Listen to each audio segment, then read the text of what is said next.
Olá! Meu nome é Berreta. Eu vou ser o seu guia nesta visita ao reator de pesquisa IEA-R1. Por favor, me acompanhe até a sala do espaço memória de 60 anos do reator IEA-R1.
Bom, este reator começou a operar em 1957, onde ocorreu a primeira criticalidade, e foi inaugurado em 1958. Então, já está com mais de 63 anos de operação. Portanto, este é um dos mais antigos em funcionamento no planeta. Para se ter uma ideia de como foi uma obra grandiosa para a época, toda a construção dele, instalação de equipamentos e criticalidade demorou apenas um ano. Toda esta região era um sítio na época, como você pode ver nas fotos deste monitor à minha direita. Depois a cidade abraçou o reator. Hoje em dia, os reatores são construídos longe dos centros populacionais. Agora você imagina transportar todo este concreto e construir toda esta instalação em apenas um ano. Bom, vamos ver um vídeo agora, que mostra um pouco desta história do reator. De acordo com as convicções do nosso povo, ingressamos com fervor no programa construtivo de Átomos para a Paz.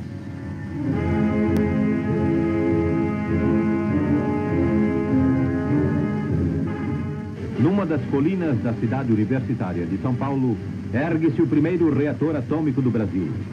São Paulo, 25 de janeiro de 1958.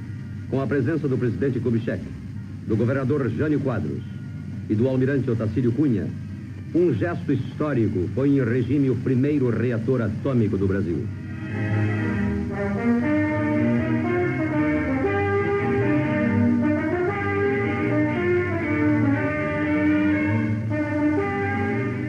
Mas a história do reator, inaugurado agora em São Paulo, iniciou-se há muitos anos atrás, quando na Universidade de Chicago, Enrico Fermi construiu o primeiro reator experimental que iria revolucionar a era moderna e viria permitir ao mundo o descobrimento de forças até então desconhecidas. E os Estados Unidos empreenderam então um vasto programa atômico do qual participaram cientistas e professores de muitos países.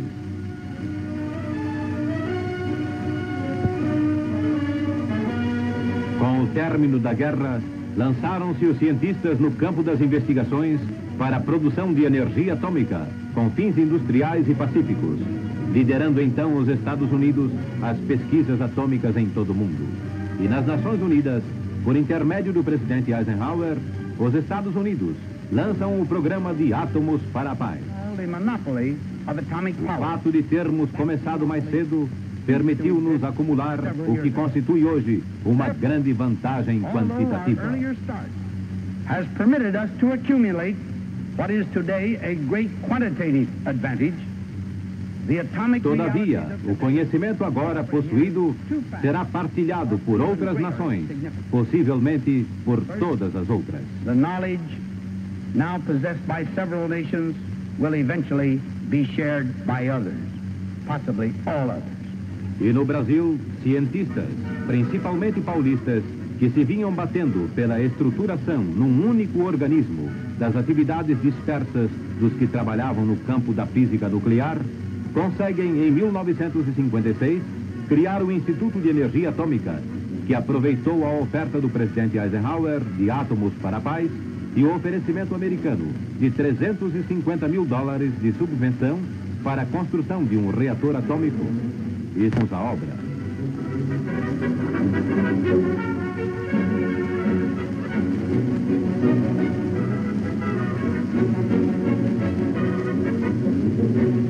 O primeiro passo foi a construção do edifício, enorme caixão de cimento armado sem janelas.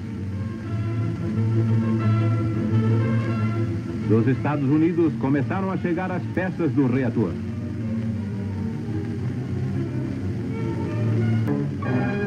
Visto de longe, o reator dá uma ideia de um casarão comum de cimento armado, mas o cimento é de estrutura especial, pois irá proteger da radiação as áreas circunvizinhas. As escotilhas que dão acesso ao interior do núcleo do reator são fechadas por portas de chumbo de 500 quilos.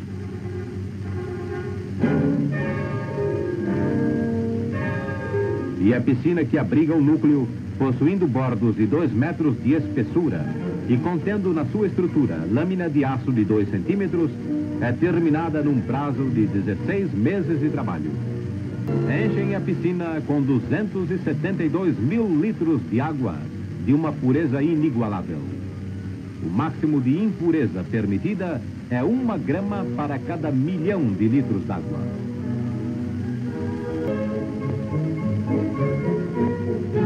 Em Washington, é dado o último passo. O embaixador Amaral Peixoto assina o acordo com o governo americano para o fornecimento de urânio 235. Com a chegada ao nosso país do urânio 235, foram iniciadas as primeiras experiências propriamente ditas. O coração do reator é constituído pelos elementos combustíveis, nos quais está o urânio.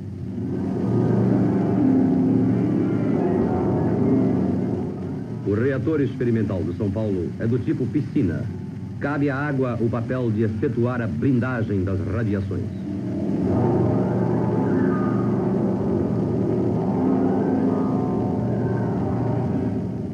O controle pode ser feito inteiramente à distância e a intercomunicação se opera por meio de microfones. Colocar um elemento no seu espaço adequado é uma operação delicada.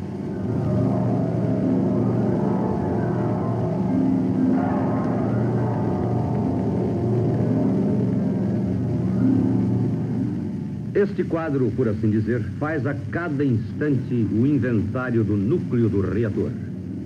Completado o trabalho de carga, o engenho passa a funcionar sob controle automático, mas outras operações são necessárias.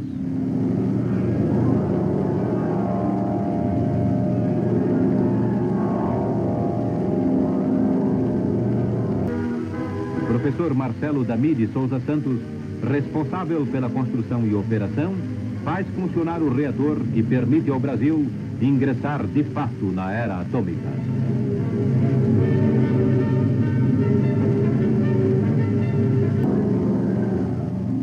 Reactor on. A máquina que marca o século XX está funcionando. O número de nêutrons que entram na câmara de fissão, registrados nervosamente. E agora, já o reator pode tomar conta de si mesmo. O caixão de chumbo se destina a receber amostras irradiadas contidas num tubo de irradiação. O reator de São Paulo é uma das peças fundamentais do nosso programa atômico, que pretende desenvolver pesquisas para fins pacíficos, produzir radioisótopos para estudos em todo o país e contribuir para a formação de cientistas.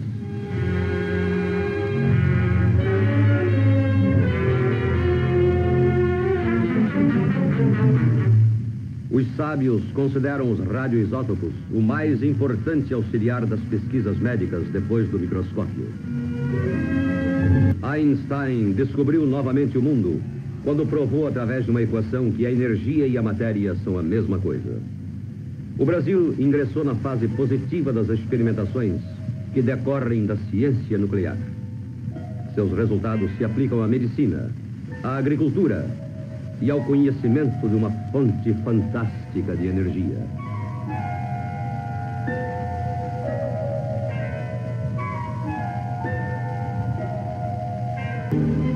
e o nosso reator torna-se uma realidade. No ato inaugural, falou o embaixador americano entregando o cheque de $350 mil. Na colaboração entre nossos dois governos, da qual resultou o grande empreendimento que hoje se inaugura. Senhor Presidente, o presidente da República encerrou a solenidade com as seguintes palavras. País prestado pelos Estados Unidos da América do Norte, a cujo governo e por intermédio do seu embaixador nesta solenidade, desejo agradecer em nome do povo brasileiro. Dentro dessa política de cooperação, foram assinadas, em 1957, com o governo norte-americano, o contrato de arrendamento de urânio enriquecido para o reator de pesquisas, o acordo de abastecimento de reatores de potência e o programa conjunto para reconhecimento de urânio, os dois últimos pendentes de ratificação pelo Congresso Nacional. Fruto de uma cooperação nacional e internacional, este reator nasceu sob a inspiração de um entendimento entre homens. Dele esperamos, disse o presidente da Comissão Nacional de Energia Nuclear, essa benéfica reação em cadeia que servirá de energia viva à realização de novos projetos. Quando o mundo aprende a utilizar os átomos para a paz, o Brasil marcha com o mundo.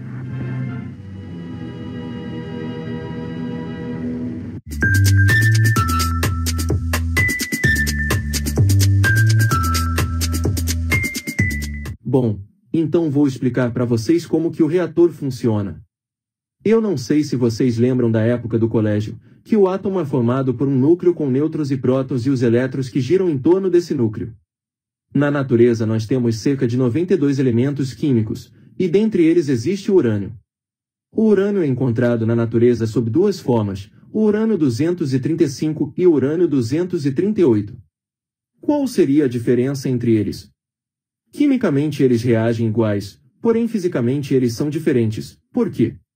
O núcleo do urânio-235 possui 3 nêutrons a menos que o urânio-238, então ele é mais leve.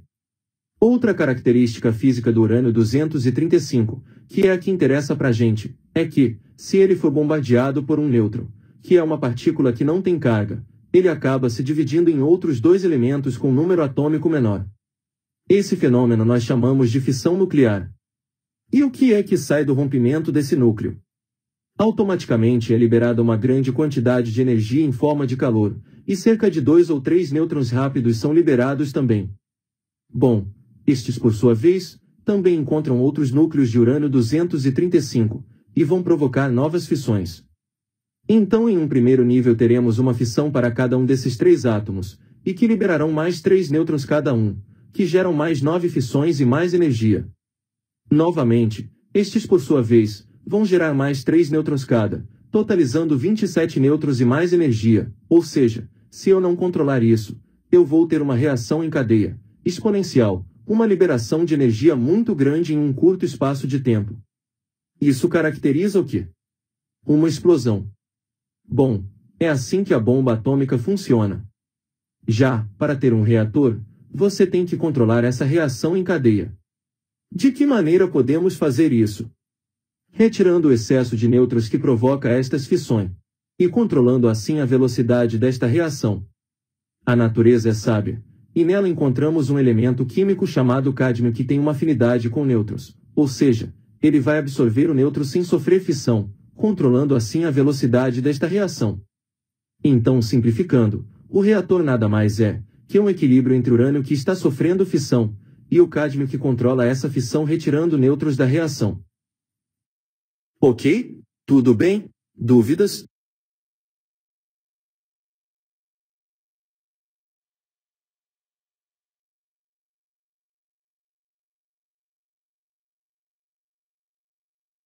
Como o urânio é encontrado na natureza? O urânio é encontrado na natureza sob a forma de dióxido de urânio, sendo que 99,3% é de urânio-238 e apenas 0,7% é de urânio-235. Apesar disso, O urânio-235 é o único isótopo físsil existente na natureza em proporções significativas, mas mesmo assim, tem que ser enriquecido para poder ser usado.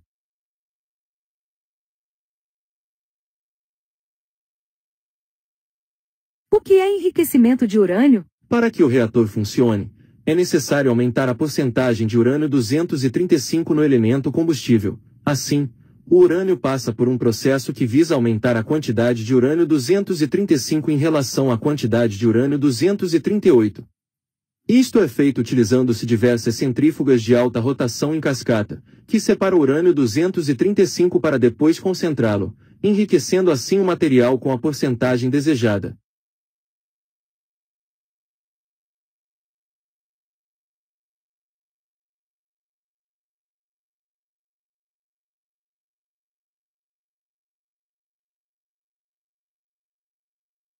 Como se inicia a reação em cadeia? De onde vem o primeiro nêutron? Os primeiros nêutrons que vão fazer a ignição do reator são fornecidos por uma fonte de nêutrons.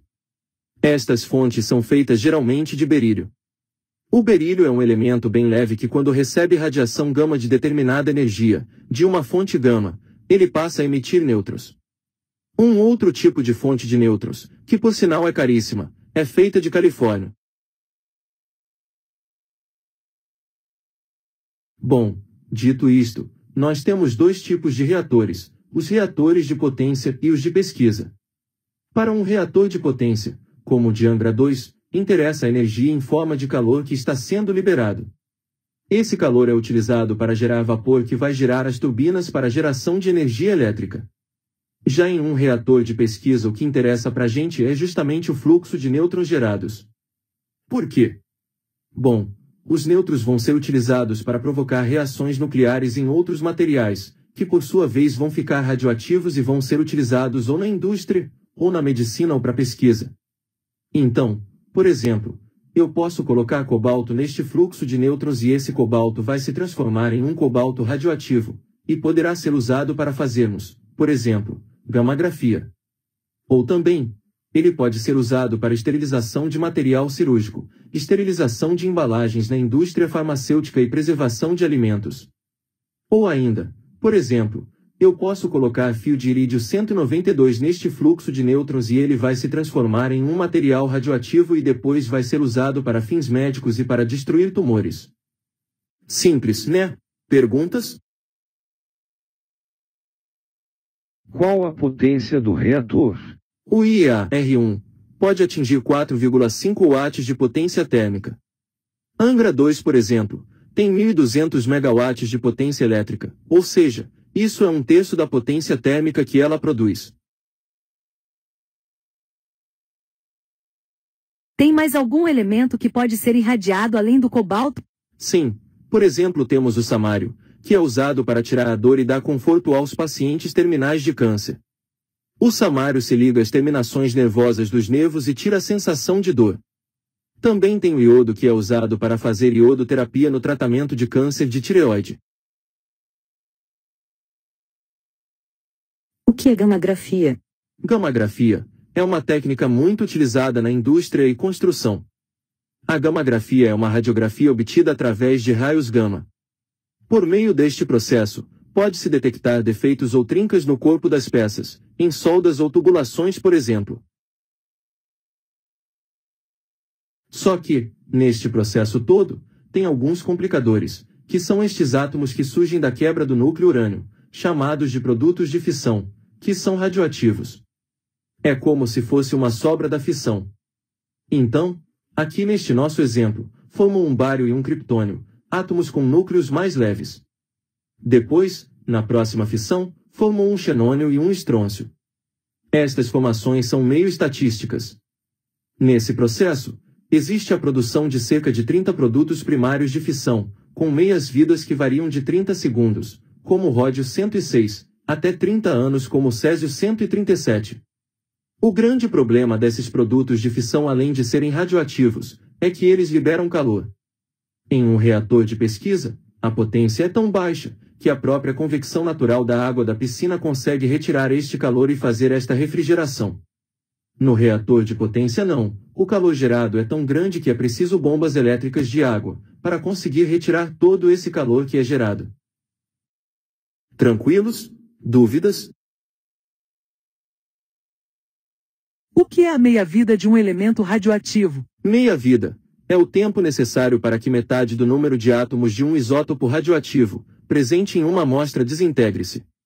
Desintegrar-se significa dizer que este isótopo sofre um decaimento, ou seja, ele libera radiação emitindo partículas alfas, partículas betas ou raios gama de seus núcleos, transformando-se em outro elemento. Este decaimento acontece até que o átomo deixe de ser radioativo e vire um átomo estável.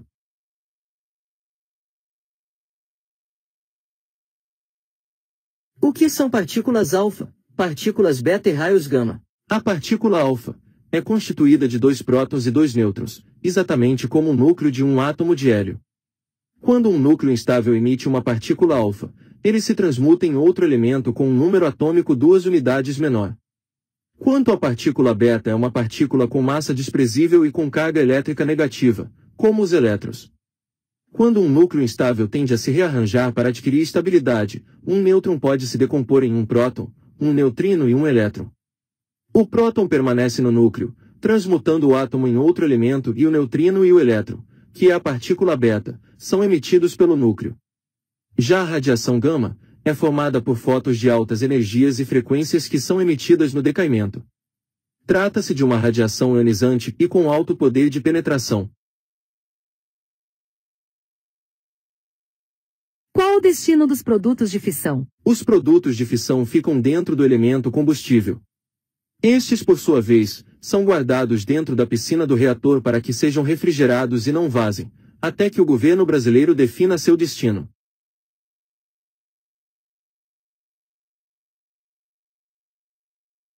O que acontece se os produtos de fissão vazarem do elemento combustível? Se acontecer, contaminará a água da piscina, porém ficará retido dentro da instalação e não terá contato com o exterior. Detectado o problema, será feito o isolamento do vazamento e a descontaminação da água da piscina.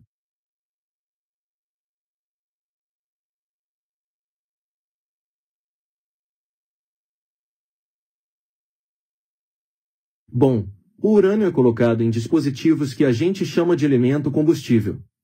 No caso do nosso reator de pesquisa, o elemento combustível possui várias placas, diferente do reator de potência que são varetas.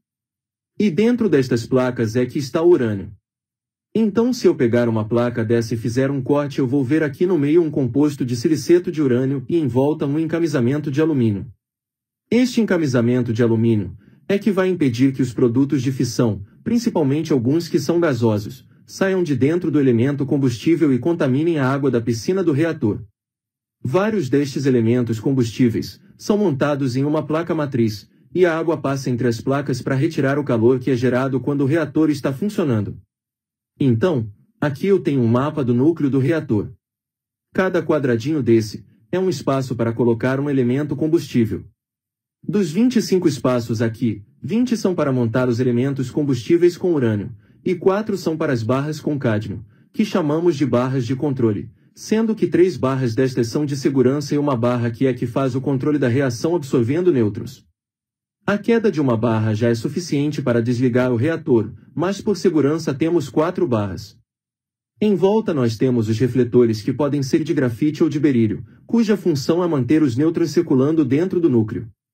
Os outros quadradinhos espalhados em volta do reator são as posições de radiação que usamos para colocar os dispositivos com os materiais que vão ser irradiados. As amostras são colocadas em uma cápsula que chamamos de coelho, que é um tubo de alumínio com as tampas soldadas.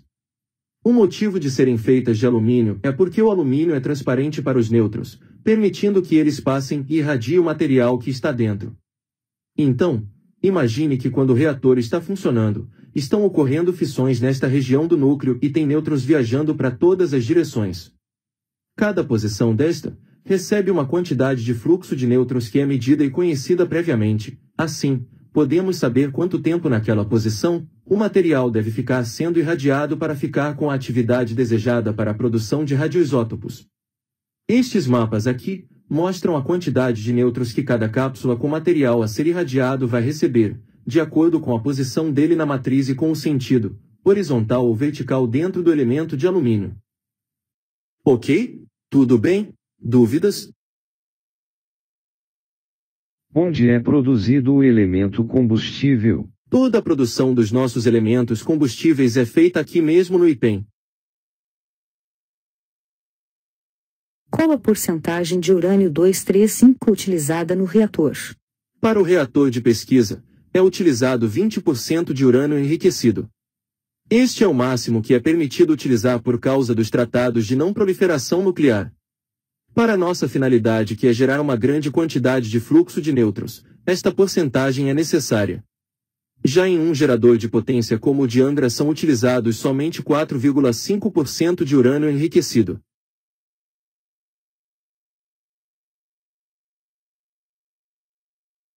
Como é medida a quantidade de nêutrons? Com sensores de nêutrons. Eles medem a quantidade de nêutrons que passa em centímetros quadrados por segundo, e no nosso reator chega a ser da ordem de 10 a 12 e 10 a 13 nêutrons por centímetros quadrados por segundo.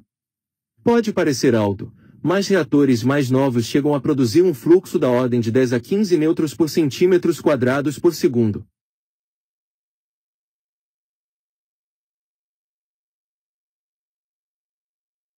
O que são refletores? São elementos que possuem a propriedade de refletir os nêutrons ao invés de absorvê-los. Eles são usados para refletir o maior número de nêutrons possíveis para dentro do núcleo do reator, permitindo um melhor aproveitamento deles na reação. Por que o alumínio é transparente para os nêutrons? O alumínio possui uma seção de choque baixa. Isto significa dizer que ele tem uma baixa capacidade de absorver os nêutrons. O que é seção de choque? É basicamente uma medida da probabilidade de um nêutron interagir com um núcleo de um determinado elemento e reagir com ele. Bom, então eu tenho o reator funcionando, gerando calor, e preciso de um circuito de refrigeração para ajudar a retirar o calor para que os elementos combustíveis não atinjam temperaturas altas e derretam. Então eu tenho um circuito de refrigeração primário fechado, onde uma bomba força a água da piscina a passar pelas placas dos elementos combustíveis, circulando de cima para baixo e retirando o calor gerado pelas fissões. Esta água vai para um tanque de decaimento, para que o nitrogênio 16, que foi gerado, e que é radioativo, possa decair e perder sua energia antes de voltar para a piscina. Esse tanque faz com que a água fique circulando dentro dele por cerca de 70 segundos, retardando o seu retorno. Após perder a sua radiação, esta água vai para o trocador de calor e volta para a piscina, através de um difusor que espalha a água. Este circuito secundário tem uma água de qualidade industrial, que é tratada com anticorrosivos e contra a proliferação de micro-organismos. Ela troca calor com a água do circuito primário, sem que haja mistura da água dos dois circuitos, e vai para uma torre de resfriamento trocar calor com a atmosfera. Este esquema de refrigeração protege e impede que, caso haja algum escape de produtos de fissão, contaminando a água da piscina, esses produtos de fissão saiam de dentro do circuito primário e de dentro da instalação, evitando assim qualquer tipo de contaminação externa. Simples, né? Perguntas?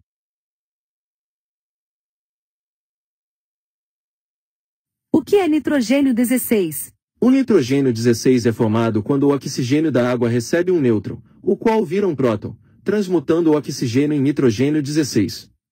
Este elemento é radioativo e sua meia-vida é de cerca de 7 segundos.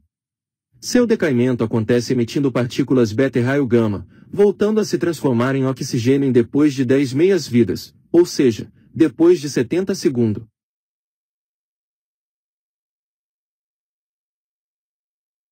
O que acontece se o reator não for refrigerado? Se houver algum problema no sistema de refrigeração, as barras de segurança caem por gravidade, desligando o reator instantaneamente.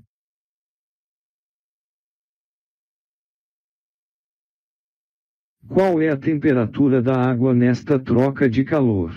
A água passa pelo reator com cerca de 40 graus, depois que ela passa pelo núcleo ela vai para cerca de 44,5 graus. É um delta de temperatura de 4,5 graus para uma potência de 4,7 megawatts. A diferença de temperatura é baixa, mas a vazão é cerca de 11.000 litros de água por minuto que passam pelo núcleo do reator. Bom, por favor, venham comigo.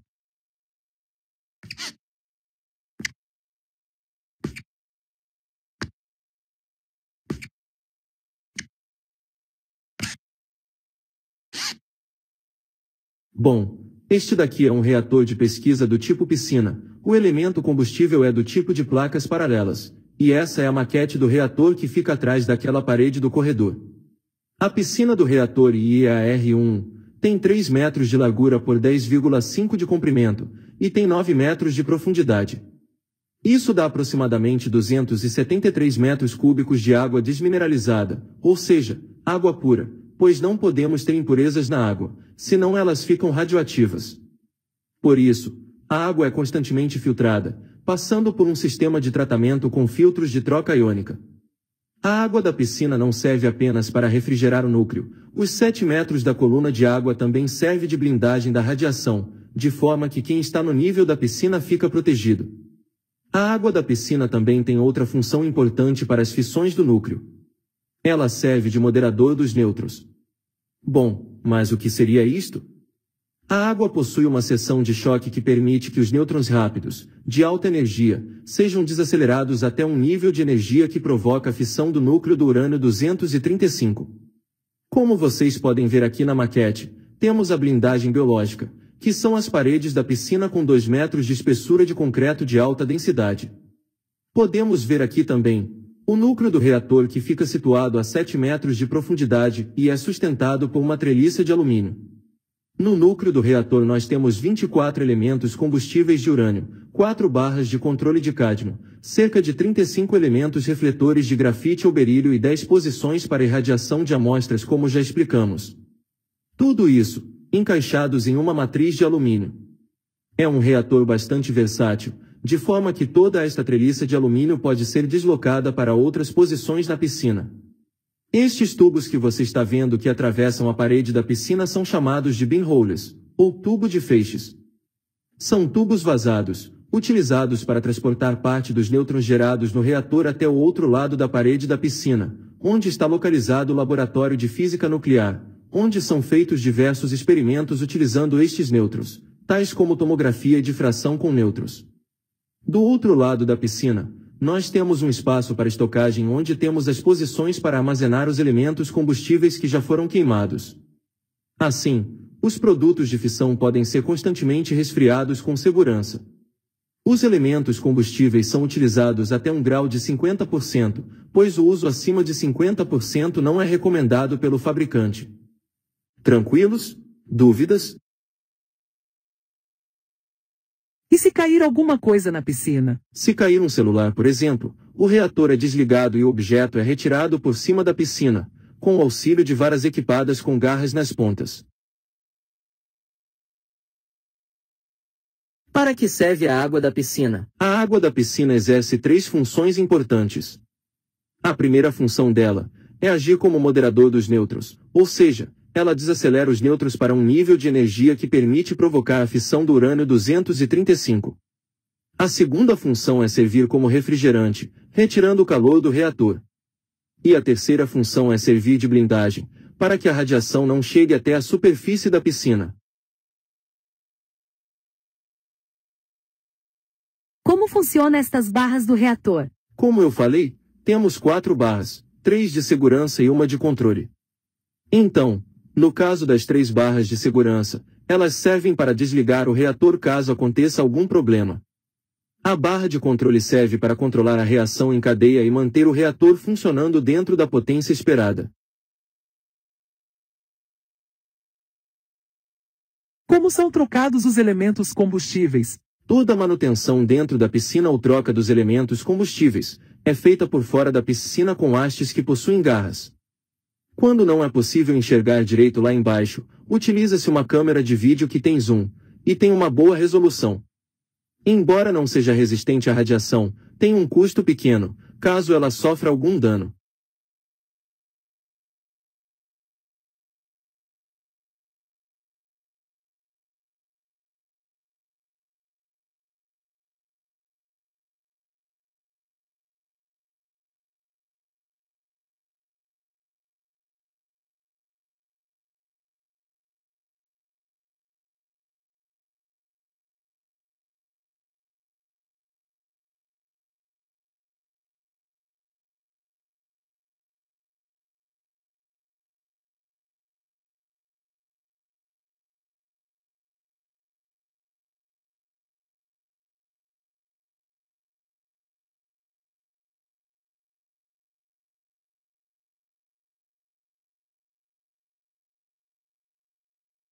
Bom, por favor, venham comigo.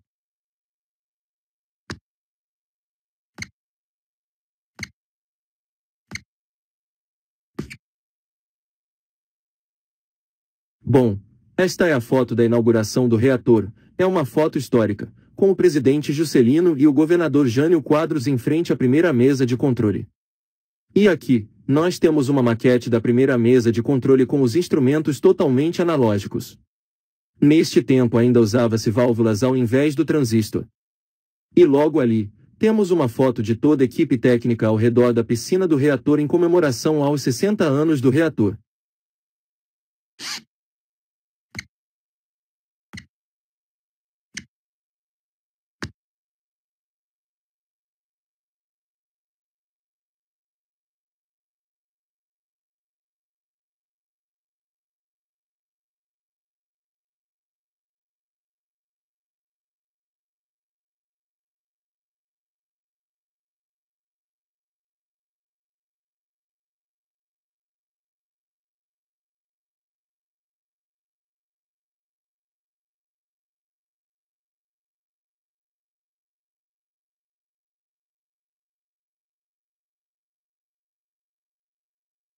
Tudo bem? Simples, né?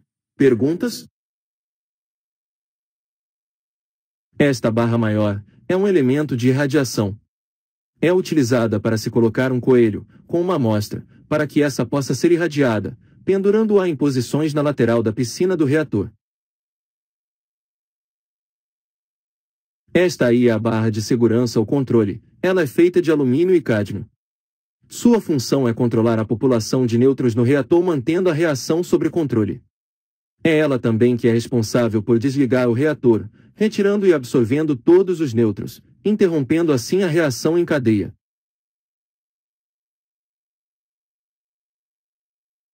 Este é o elemento combustível. Ele é feito aqui no IPEM e é feito de alumínio.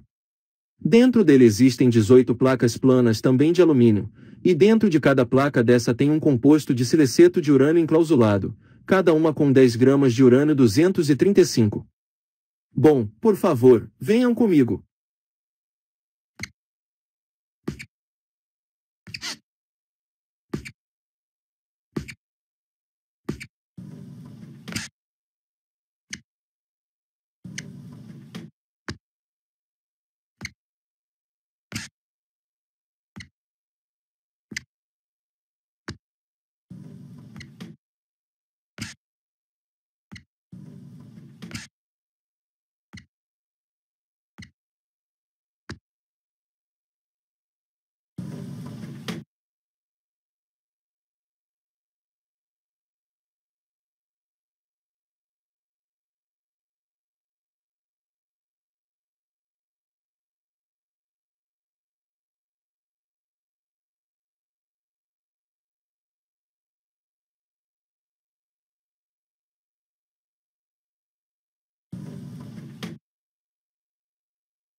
Muito bem.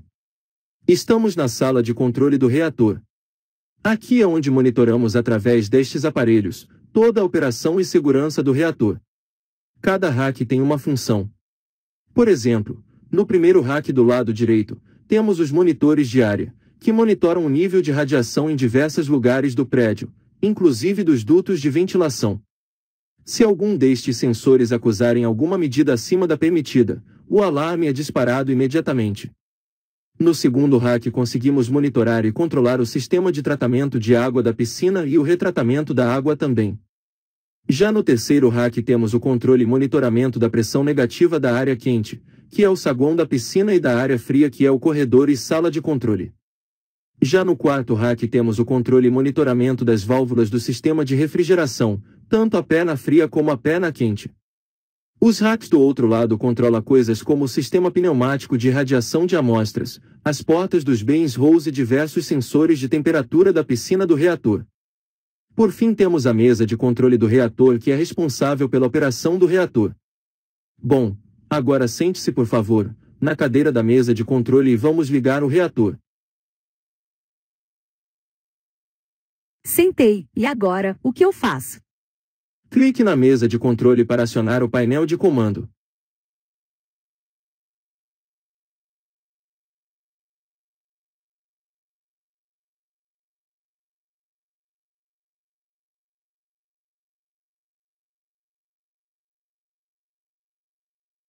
Pronto, já estou vendo o painel. Agora, acione o primeiro botão para subir as barras de segurança. Você pode ver a movimentação no monitor à sua frente.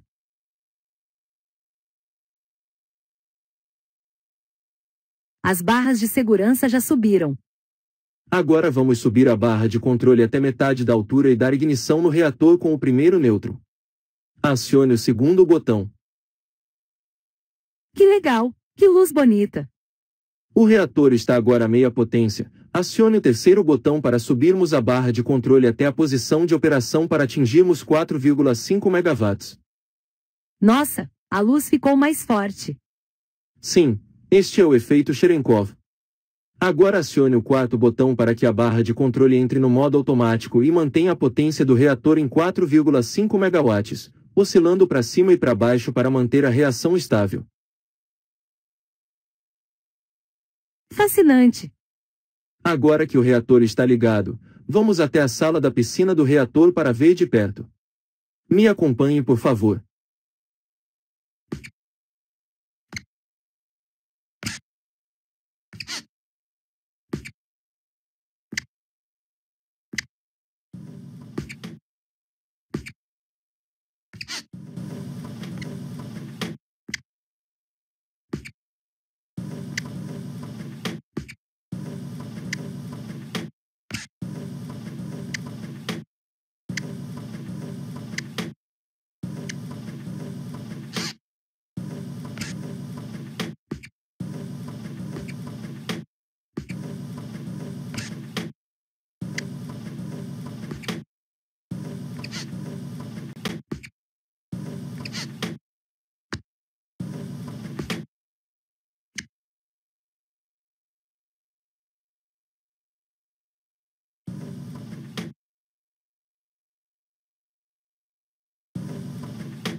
Bom, isto aqui é uma anticâmara.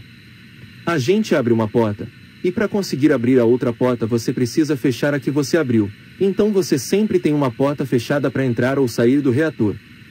O ambiente lá dentro é controlado com ar-condicionado, ventilação e exaustão. Então, o ar que é jogado para fora passa por filtros absolutos e monitores de radiação. Se for detectado algum material radioativo ou alguma contagem acima do especificado, é acionado um sistema de emergência onde existem filtros de carvão que têm capacidade de reter o iodo radioativo. Aqui também nós temos pressão negativa, ou seja, a pressão lá fora é 10 milímetros de coluna d'água maior que aqui dentro. Isto significa que o ar sempre vai entrar aqui ao invés de sair daqui de dentro. Por segurança, a partir deste ponto não é permitido entrar com nenhum tipo de alimento, medicamento, com algum ferimento ou com fumo, para evitar acidentes e contaminação da piscina. Bom, por favor, venham comigo.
Esta luz azul que você está vendo ser emitida do reator é chamado de efeito Cherenkov, nome do físico que ganhou o prêmio Nobel pela descoberta. Ela é proveniente dos produtos de fissão. Estes elementos decaem, emitindo partículas betas, que são elétrons. Estas partículas se movem mais rápido que a velocidade da luz dentro da água. Com isso, parte desta energia cinética é dissipada na forma de luz azul visível. Bom, por favor, venham comigo.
Bom, aqui temos as 4 barras do reator, 3 de segurança e uma de controle. Cada barra é dividida em 2 partes. A parte superior possui um motor de acionamento e um acoplamento magnético. Já a parte de baixo é composta da parte sensível, absorvedora de nêutrons, uma haste de metal e uma bolacha de metal. Então, no caso das 3 barras de segurança, quando você vai ligar o reator, você acopla este magnético nas barras e sobe todo o conjunto. Se tiver algum problema de dose de radiação ou de queda da bomba de refrigeração, a corrente desse magnético é cortada, e as barras caem por gravidade cortando o fluxo de nêutrons e desligando o reator. Isso faz com que a potência caia instantaneamente a 10% da potência inicial. Esse residual de calor é devido aos produtos de fissão. Ok? Daí a bomba de refrigeração é desligada e entra então a convecção natural da água que continua retirando o calor.